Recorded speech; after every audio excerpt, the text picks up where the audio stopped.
All right, welcome on back. Now we've got Steve Pokin, the answer man from the Springfield News Leader, with us. No answer today, just poking around. But this is so cool because you're talking about somebody who has something that not a lot of people have. A Grammy Award winner, right? That's right. That's unbelievable. I saw it. Didn't touch it. Do you regret not touching it? I do. I do. It's so cool to me to see that. Just one of those on someone's mantle, right? It's on his desk. It's kind of tucked away, and you don't see it at first because he's got a lot of memorabilia in his room. And we're talking about James Billings. He won this in the 80s, right? He did for a recording of Candide, and he was in the New York City Opera for some 20 years. Wow. He's a native son. He went to Central High.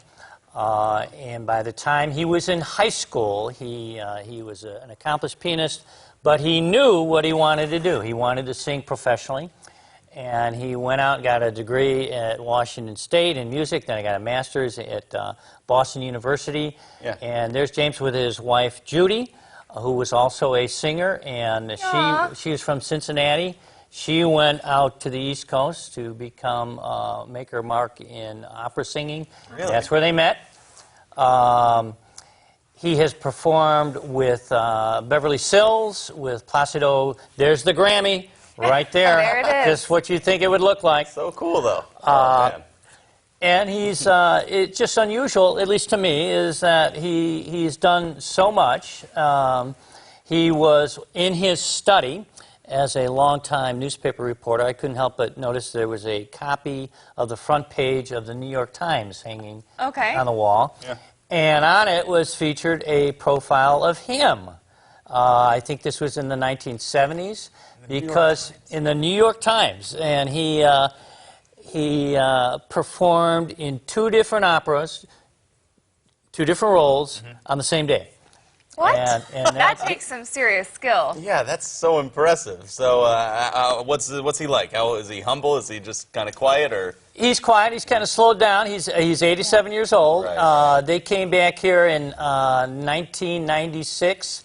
Got very expensive in New York City, but also he performed all the roles he wanted to perform, and he wanted to do some work as a director.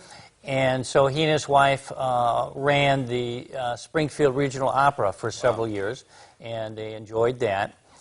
And if his name is familiar, it's because Billings is especially in the people at the newspaper, his dad was a longtime editor at the paper, and his uncle was legendary columnist Hank Billings, who worked at the News Leader for 74 years. So you were doing some newspaper geeking out on this trip. That's I was, yeah. Okay, the last thing I have to know before we wrap up, how often does he polish it?